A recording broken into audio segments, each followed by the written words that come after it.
Hello sir, అర్జీ గారు. Yeah, ఇంతమందిని ఇంట్రొడ్యూస్ చేస్తున్నారు కదా, అంటే ఆర్జీవి నుంచి అంటే ఏం ఎక్స్పెక్ట్ చేయొచ్చు వీళ్ళ నుంచి అంటే ఏం చెప్తారు సార్? ఆర్జీవి నుంచి ఎక్స్పెక్టేషన్, ఆడ నుంచి ఎక్స్పెక్టేషన్, నా నుంచి ఉంది ఎక్స్పెక్టేషన్. ఇక్కడ అంటే ఆర్జీవి ఏం ఎక్స్పెక్ట్ చేస్తారు అంటే I think the point is ఇప్పుడు ఒక డైరెక్టర్ అనే దానికి డెఫినేషన్ ఉన్న కంటెంట్ ని తన పర్ఫార్మెన్సెస్ తో, ఒక కటింగ్ తో, ఎడిటింగ్ ఎలా చేశారు, ఎలాగా కంటెంట్ ని ఒక ఎమోషనల్ గా కన్వే చేశారు అనేది టెస్టింగ్. అది సో ఆ టెస్ట్ ప్రూవ్ అయినప్పుడు ఒక సీన్ బాగా తీయగలిగితే automatically everything is a function of the script. దాని తర్వాత అదే దాన్ని వేరే ఆర్ట్ కూడా అప్లై చేస్తారు. సో మనం పాత రోజుల్లో ఏంటంటే ఒకళ్ళకి డైరెక్షన్ ఛాన్స్ ఇచ్చి మొత్తం సినిమా తీసే వరకు తెలియదు ఎలా తీసేయడం. ఇప్పుడు ఈ కాన్సెప్ట్ ఏంటంటే we can test him by the scene. తనకు ఉన్నది అంటే అంత సింప్లిస్టిక్ థింగ్ కూడా nobody thought of before. Yeah, అంటే ఏదైనా సబ్జెక్ట్ ని రకరకాలుగా తీయొచ్చు అని పాయింట్. ఇప్పుడు దీంట్లో ఎన్నుకున్న విధానంలో ఒకడు చాలా డార్క్ గా సీరియస్ గా తీసి ఉండొచ్చు, ఇంకొక కొంచెం ఒక హ్యూమర్ మిక్స్ చేసి ఉండొచ్చు, ఇంకొక అతను ఏదన్నా కొంచెం అన్ఎక్స్పెక్టెడ్ లేయర్స్. అంటే ఇప్పుడు లాస్ట్ దాంట్లో ఒక సాంగ్ రావటం మధ్యలో, అంటే ఉన్న కంటెంట్ లో ఎంత మీరు వేరియేషన్ తీసుకురావటం అనేది ఈచ్ డైరెక్టర్ ఇంటర్ప్రిటేషన్ బట్టి ఉంటుంది. అప్పుడు అది చూసినప్పుడు నేను ఆ పర్టిక్యులర్ పర్సన్ ఈ పర్టిక్యులర్ సినిమాకి పనికి వస్తాడని నాకు రావచ్చు. నేను కాకపోతే వేరే ప్రొడ్యూసర్ కూడా చూస్తారు అది. సో వాళ్ళకున్న సబ్జెక్టు, వాళ్ళకున్న ఒక రిక్వైర్మెంట్ అనేది they might find somebody good in this. ఈ పర్టిక్యులర్ టైప్ ఆఫ్ పర్సన్ మన సినిమా బాగా తీయగలుగుతున్నాయి. అప్పుడేంటే ఇప్పుడు ఆర్జీబీ డన్ అనేది ఒక షాప్ అనుకుంటే ఆ షాప్ లో కస్టమర్ కావాల్సిన వేరియస్ ఐటమ్స్ ఉన్నాయి.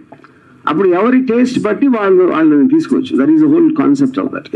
ఇది వరకు ఆర్జీవి చాలా కొన్ని బయోపిక్స్ అలాంటివి తీశారు కదా, ఇప్పుడు అలాంటి బయోపిక్స్ తీయాలంటే మళ్ళీ రివర్స్ లో ఏమైనా తీయగలుగుతారు? అంటే మీరు గతంలో చూస్తుంటే పవన్ కళ్యాణ్ లేదా ఇటు చంద్రబాబు ఆ క్యారెక్టర్స్ తీసుకొని చేసింది.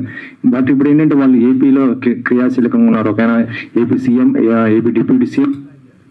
సో ఇప్పుడు అలాంటి క్యారెక్టర్స్ మీరు చెయ్యాలంటే ఎలా చేస్తారు? ఈ రెండు క్యారెక్టర్స్ ని అలాంటి క్యారెక్టర్ చేసాం కదా, మళ్ళీ ఇంకా ఎలా చేస్తామంటే అప్పుడు చేశారు. ఇప్పుడు ఒకవేళ చెయ్యాలి అంటే వాళ్ళని దృష్టిలో పెట్టుకొని చెయ్యాలి అనుకుంటే వాళ్ళని దృష్టిలో పెట్టుకొని ఇప్పుడు బేసిక్ గా అడుగుతారు అనుకున్నా, ఆ రూట్ వచ్చారు మీరు. బేసిక్ గా ఇప్పుడు first of all Lakshmi's NTR తీసినప్పుడు కూడా రూలింగ్ పార్టీ గవర్నమెంట్ లో ఉన్నప్పుడు తీశారు. సో దానికి ఏం ఫరక్ పడదు. But having said that definitely నేను ఇంతకు ముందు అనౌన్స్ చేశాను, ఇంకా పొలిటికల్ సినిమాలు జోలికి వెళ్ళాం. అంటే మీ నుంచి ఇప్పుడు కేవలం ఇలాంటి సినిమాలైనా, ఒకప్పుడు ఆర్జీవి అంటే బాలీవుడ్ లో ఒక పాపులర్ అయిన డైరెక్టర్ ప్రతి ఒక్కరికి కదా.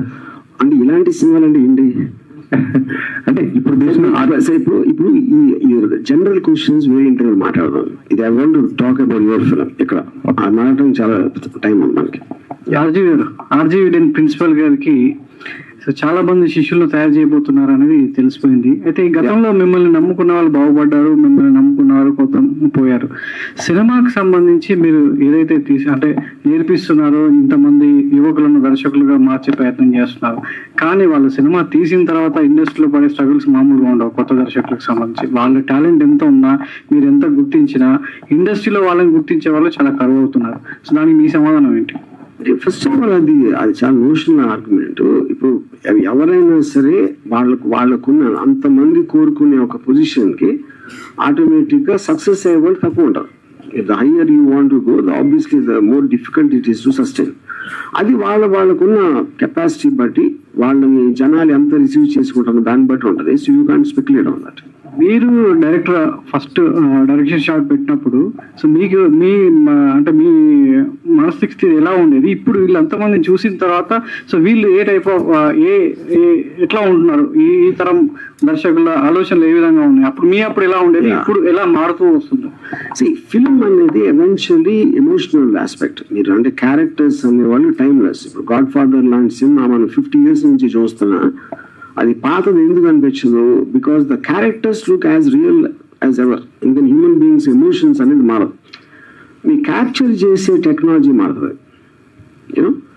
కానీ ఆ బేసిక్ క్రియేటివ్ అనేది మనం గుర్తించగలిగినప్పుడు, ఇప్పుడు నేను ఒక నేరేట్ చేసినప్పుడు Shiva obviously Annapurna studios production house కాబట్టి వాళ్ళు నాకు వసతులు కల్పించారు, ఎలా నా విజన్ని నేను తీసుకెళ్ళాలి ఏంటి అనేది యూనో. సో ఇప్పుడు కానీ నేను ఫస్ట్ వాళ్ళని ఇంప్రెస్ అయినప్పుడు నేను కూడా ఈ సీన్లో ఉన్నాను కదా, నేను ఆ సీన్ కూడా తీసి చూపెట్టలేదు, జస్ట్ నేరేషన్తో నేను ఇంప్రెస్ చేయగలిగాను. ఇప్పుడు మనకి టెక్నాలజీ అనేది ఇంత అడ్వాంటేజ్ ఇచ్చేసి ఈ సీన్ తీయటానికి ఖర్చు లేకుండా ఇప్పుడు దీంట్లో కొన్ని సెల్ ఫోన్తో తీసిన సినిమాలు ఉన్నాయి, కొన్ని మేబీ 5D లేకపోతే సోనీ ఎఫెక్ట్స్ అలాంటి వాటితో తీసి ఏ మాత్రం అంటే 5-6 యూనిట్లు ఉండే అలా తీసారు ఈ సినిమా. దాంతో మనకు ఈ ఆస్పెక్ట్స్ అనేది ఏది మనం ఇంప్రెస్ అయిందని తెలిసినప్పుడు అప్పుడు you can interact with that person and take it ahead. అది ఇప్పుడు అవి ఎప్పుడో ఒకళ్ళు ఇద్దరు ఒక కోఇన్సిడెంటల్ గా దొరకటానికి ఒక పద్ధతి ప్రకారం ఆర్జీవీ టైంలో ఇంత టాలెంట్ అక్యుములేట్ అయి ఉన్నప్పుడు ఆటోమేటిక్ గా మీకు ఇందాక నేను చెప్పిన షార్ప్ ఎగ్జాంపుల్ అది. యా, అది సేమ్ థింగ్ మ్యూజిక్ డైరెక్టర్స్కి అవుతుంది, సినిమాటోగ్రాఫర్స్కి అవుతుంది, అందరికి అవుతుంది. యా, ఆర్జీవీ అంత స్వార్థపరుడు ఎవరు లేరు, ఆర్జీవీనే చెప్పాడు ఆ విషయం. నాకు ఏ స్వార్థం ఉండి మీరు యువర్ ఫిలిం ద్వారా ఇంతమంది డైరెక్టర్ని ఇండస్ట్రీకి పరిచయం చేయాలనుకుంటున్నారు? ఒకటి, ఇందులో మీకు నచ్చిన అన్ని అంశాలు ఉన్నాయని చెప్పి 11 సెలెక్ట్ చేశాను అన్నారు. మిగతా అన్ని కూడా మీరు చెప్పిన ఆ లైన్ ప్రకారమే వచ్చాయా? దేశంలో ఎన్ని ప్రాంతాల నుంచి వచ్చాయి? Mostly we got from south India, అంటే గుడ్ పాయింట్స్. నార్త్ ఇండియా నుంచి వచ్చినాయి కానీ దే డిడ్ నాట్ పాస్ అది సెలెక్షన్ షార్ట్ లిస్టెడ్ దాంట్లోకి రాలేదు, mostly Hindi versions. But music directors I'm very happy, got lot of people, అది మేము షార్ట్గా పబ్లిష్ చేస్తాం. సినిమాటోగ్రాఫర్స్కి యాక్టర్స్కి మేము ఇచ్చిన టెస్ట్లోనే ఒక ఫ్లా ఉంది, సో అది కరెక్ట్ చేసి మళ్ళీ చేసాం. But I'm sure will get that. Yeah, ఇందాక నేను చెప్పాను స్వార్థం ఏంటనేది చెప్పలేదా ప్రశ్నకు సమాధానం? ఇప్పుడు నేను వీళ్ళకి బ్రేక్ ఇవ్వడానికి నా ఉద్దేశం లేదు, వాళ్ళ టాలెంట్ ని ఆర్జీవీ టైంలో వాడుకోవడానికి నేను రవి గారు పనిన కొట్ట ఇది. అది కరెక్టేనా? అంతేనా? మళ్ళీ మీరు ఏమైనా మారిపోయారేమో, మీరు స్వార్థంలో నుంచి మారిపోయారు, మీరు ఇప్పుడు మంచి వాళ్ళు అయ్యారు, రాముడు మంచి వాళ్ళు లేదు, అలా ఏం లేదు కదా. అది సమస్య లేదు, ఆ ప్రమాదం లేకపోతే ప్రాబ్లం లేదు. ఇప్పుడు నా పాయింట్ ఏంటంటే నేను వాళ్ళని వాడుకుంటాం, వాళ్ళు మమ్మల్ని వాడుకోవాలి. So this is a business deal, ఎందుకని వాళ్ళని ఉద్ధరించడానికి నాకు ఏమాత్రం ఉద్దేశం లేదు. Hi sir, this is Ankita. So RGV గారు అంటే ఆయన మూవీస్ లో చూస్తే లవ్ ఉంటుంది, romance and violence. So why did you choose in this film only violence? మీరు రక్త చిత్రం చూడలేదా? సత్య చూడలేదు. అది బేసిక్, అది పాయింట్ అది కాదు. ఇది this is not a film, this is just one scene. ఆ సీన్ లో ఒక గివెన్ కంటెంట్ రేపు పొద్దున్న నేను నాకు లవ్ సీన్ కూడా ఇవ్వచ్చు ఒక టెస్ట్ కింద. ఇక రైట్ నో ఈ పర్టికులర్ థింగ్ అనేది ఇది డిసైడ్ చేసుకున్నాం. ఓకే, సో ఈ మూవీతో ఏం చెప్పాలనుకుంటున్నారు? ఏం మూవీ కాదు, ఇది సీన్. ఈ సీన్ తో, ఈ కాన్సెప్ట్ తో ఏం చెప్పాలనుకుంటున్నాను? థ్యాంక్స్, రామాయణం చెప్పాలనుకుంటున్నాను. ఇంతకు ముందు ఆర్జీవీ స్కూల్ అని చాలా మంది డైరెక్టర్లు ఇంట్రడ్యూస్ చేశారు, లైక్ పూరి జగన్నాథ్, శివనాగేశ్వరరావు, ఇటువంటి వాళ్ళందరికీ ఉన్న కృతజ్ఞత ఇప్పుడు మీరు ఇంట్రడ్యూస్ చేసే ఈ కొత్త డైరెక్టర్లకు ఉంటుందని అనుకుంటున్నారా? ఎవరికి ఉండదు, కృతజ్ఞత ఉన్నవాళ్ళు ఎదవలు ఉంటారు. ఇప్పుడు పాయింట్, మనలో ఎవ్వరం కూడా మన కోసం పుట్టాం, మనం ఏం చేయాలి, మనకేం కావాలని దానికి వచ్చామా. అప్పుడు మీరు మెట్టులాగా వాడుకోవాలి. కానీ ఇప్పుడు నేను ఒక ఆప్షన్ అనుకోండి, వాళ్ళ దృష్టిలో వాళ్ళు ఏదో వేరే ఆప్షన్ ఉండొచ్చు కదా, నాకు తెలియదు. అది వాడు ఇప్పుడు నేను ఇప్పుడు వెళ్ళి డైరెక్షన్ ఛాన్స్ కావాలంటే నాకున్న ఆప్షన్స్ నేను చూసుకుంటాను, అలాగే వాళ్ళు చూసుకున్నారు. ఎప్పుడైతే నా అవసరం తీరిపోయిందో వాళ్ళు వెళ్ళిపోతారు. I'm very happy for that. నేను కూడా అలాంటి వాడే. నేను వాళ్ళకి బ్రేక్ ఇచ్చాను, వాళ్ళకి దారి చూపించాను నేను చెప్పాను. వాళ్ళు రేపు పొద్దున్న ఇప్పుడు అంటారు కొత్త వాళ్ళు కాబట్టి కొంచెం చెప్పినట్టు వింటారని కాదు, నేను చెప్పినట్టు వినేవాళ్ళు నాకు చూద్దు అసలు వాళ్ళకున్న ఇంటర్ప్రిటేషన్. ఎప్పుడైతే నా అది అంటే ఇప్పుడు రేపు పొద్దున్న ఫస్ట్ సినిమాకి నేను ఏదో కొంచెం నా ఎక్స్పీరియన్స్ తోటి ఏదో చెప్పచ్చు, వాడెవర్ సంథింగ్. రేపు పొద్దున్న సక్సెస్ఫుల్ అయ్యాను అనుకోండి, నువ్వు పోవాలంటే అయిపోయింది, నో ప్రాబ్లం. అని అలాగే ఉండాలి. That's the point. బికాజ్ నేను ఇందాక చెప్పాను కదా, మమ్మల్ని వాళ్ళు వాడుకోవాలి, వాళ్ళని మేము వాడుకుంటాం. సో అందులో ఇంకా ప్రేమ, అనుబంధం, మెంటార్, ప్రాటజీ ఏమీ లేదు. వెస్ట్ గోదావరి నుంచి వచ్చిన మీరు వెస్ట్ గోదావరి నుంచి వచ్చారు కదా, ఈ గోదావరి జిల్లాల నుంచి ఎవరు ట్రై చేయలేదండి ఈ కాన్సెప్ట్ లో? ఒక్కటి కూడా కనపడలేదు నాకు. అంటే షార్ట్ లిస్టెడ్ లో లేరు అంటే అది coincidence. I don't think area wise అంటే చేసి ఉండొచ్చు మాకు వచ్చిన 400 పైన దాంట్లో. ఓకే, ఈ షార్ట్ లిస్టెడ్ లో మేబీ లేరేమో. ఓకే, నేను వెస్ట్ గోదావరి కదా. అవునవును, అందుకనే అసలు ఒక్కళ్ళు కూడా కనపడలేదు నాకు దాంట్లో. నెక్స్ట్ లాస్ట్ ఒక రీల్ చూసాం మనం, ఆ అబ్బాయి మిమ్మల్ని ఇంప్రెస్ చేయడానికే చేశాడు అది 100%. కాల్చే ముందు జాము రాత్రి పాట రావడం ఇవన్నీ అది బాగా మాకు కూడా నచ్చింది. ఇప్పుడు మీరు చెప్పింది కరెక్ట్. నా పాయింట్, ఇప్పుడు షార్ట్ లిస్ట్ నేను చేస్తున్నాను తెలిసినప్పుడు ఎంతో కొంత అందరూ నన్ను ఇంప్రెస్ చేయడానికి ఉంటుంది అరేంజ్. సో ఇప్పుడు మీరు అదొక్కటే నోటీస్ చేశారు అంటే అప్పుడు డెఫినెట్ గా నన్ను ఇంప్రెస్ చేయడంలో పాస్ అయిపోయినట్టే కదా. 100%. అది చాలు, ఇంకా డైరెక్షన్ పక్కన పెట్టచ్చు. Thank you sir, thank you.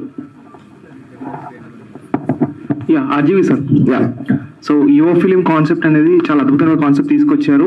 Young directors ని కూడా ఇంట్రొడ్యూస్ చేస్తున్నారు. సో ఈ 11 members లో అంటే అందరూ మీకు బాగా నచ్చారు, అందులో ఒక పర్సన్ అయితే అవుతారు ఆర్జీవి కంపెనీ నుంచి ప్రొడక్షన్లకి ప్రొవైడ్ చేస్తారని చెప్పారు కదా. సో అంటే ఆర్జీవి మూవీ అంటే చాలా మందికి ఎలా ఉంటుందంటే యూట్యూబ్ పరంగా మిలియన్ ఆఫ్ వ్యూస్ ఉంటాయి కానీ థియేటర్స్ పరంగా చాలా తక్కువ రెవెన్యూ అలాగా ఉంటుందంటారు. సో వీళ్ళు సరే, ముందు క్వశ్చన్ అడిగే కన్నా ముందు మనం చాలా ఈవెంట్లలో చూసాం కానీ ద మోస్ట్ స్టైలిష్ అవుట్ఫిట్ ఈ రోజు మాకు కనబడుతుంది. సో దీనికైనా కాంపిటీషన్ ఇస్తున్నాం, దాని వెనక ఉన్న సీక్రెట్ ఏంటి సార్? అంటే యంగ్స్టర్స్ అందరూ ఉన్నారు, నేను అంత యంగ్గా రావాలి అలాంటి అవుట్ఫిట్ వేసుకుని. అది సీక్రెట్. ఇప్పుడు వాళ్ళందరూ నాకన్నా చాలా యంగ్ కాబట్టి ఎంతో కొంత కొట్టొచ్చినట్టు కనిపించాలి అనే ఒక కుట్రతోటి అది. Great sir. సార్ నా మెయిన్ క్వశ్చన్ ఏంటంటే సార్, షార్ట్ లిస్ట్ అనేది చేశారు బట్ ఒక్కొక్కరి దగ్గర కొంత వాట్ ఈస్ ద కండిషన్స్ మీరు పెట్టింది ఏంటి సార్? అంటే మెయిన్ నేను పెట్టిన ఒకటే, నేను కంటెంట్ అదే ఉండాలి బట్ ఇంటర్ప్రిటేషన్ క్యారెక్టర్స్ ఎక్కువ పెడతారా తక్కువ పెడతారా, డైలాగ్ ఎలా రాస్తారు, ఎలాంటి సెట్టింగ్ లో తీస్తారు, అలాంటి మ్యూజిక్ వాడటం కానీ ఇలాంటివన్నీ నేను వాళ్ళకి వదిలేసాను. Great sir. ఇంకోటి సార్, ఎవరికైతే మీరు ఆపర్చునిటీ ఇవ్వబోతున్నారో వాళ్ళ మీద మీ షాడో కూడా పడే అవకాశం ఎంతవరకు ఉంటుంది సార్? డిఫరెంట్ ఉండవు. ఎందుకంటే the whole idea of that is that ఇప్పుడు వీళ్ళని జడ్జ్ చేసేవాళ్ళు ఓటింగ్ ప్రాసెస్ లో చేస్తారు. సో వాళ్ళు సెలెక్ట్ చేసుకున్నారు, ఎందుకు ఏది చేశారు మీరు చూసారు, ఎలా చేశారో చూసారు. దాని తర్వాత నేను మళ్ళీ దాంట్లో వెళ్ళి పెట్టడం మీనింగ్ కాదు. ఏమనుకోకపోతే ఒక క్వశ్చన్ అడుగుతున్నాను. చాలా మంది మిమ్మల్ని ఆర్జీవి పరాన్నజీవి అంటారు. ఇంతమంది మీద ఆధారపడి అంటే సినిమాలు తీస్తూ మీ పేరు చెడగొట్టుకుని సో దాంతో ఆ మాట అనేది వాస్తవం అనుకోవచ్చా? ఆర్జీవి పరాన్నజీవి అంటారు అనేది. నేను నా లైఫ్ అన్ని వేరే మీద ఆధారపడి చేశాను. ఏం చేసినా కూడా చిన్నప్పుడు పేరెంట్స్, తర్వాత ఇండస్ట్రీ, తర్వాత ఏదో వాడు. సో ఏంటి మీకు ఒపేంటి దాంట్లో? ఒపేం లేదు అంటే అంటారు, అది వాస్తవం చేస్తున్నారా అని కదా నేను ఎప్పుడు చెప్పాను, ఇంట్రెస్ట్ కూడా చాలాసార్లు చెప్పాను అది. ఓకే సార్, అంటే ఆర్జీవి ఇప్పుడు పొలిటికల్ సినిమాలు తీయనే ఉన్నారు కదా, కాకపోతే సోషల్ మీడియాలో ఎప్పుడు బాగా యాక్టివ్ గా ఉంటారు, పొలిటికల్ గా కామెంట్ చేస్తూనే ఉంటారు కదా. ఇప్పటి నుంచి ఎలా ఉండబోతున్నారు ఆర్జీవి? గతంలో అంటే మీరు ఇందాక నేను చెప్పి అడిగాను, అంటే పవన్ కళ్యాణ్ కానీ మిగతా వాళ్ళని చేస్తూ ట్వీట్ చేస్తూ మీ స్టైల్లో పెడుతుంటారు, అది 2 రకాలుగా తీసుకుంటుంటారు కదా. ఇప్పుడు ఎలా ఉంటారు? ఇప్పటి నుంచి దేవుడి మీద సినిమా దిగిపోతాను, పాలిటీషియన్స్ వదిలేసి దేవుడి మీద సినిమా దిగిపోతున్నా. దేవుడి మీద? ఏ దేవుడు సార్? ఇది మీరు నమ్మారంటే మీరు దెయ్యం.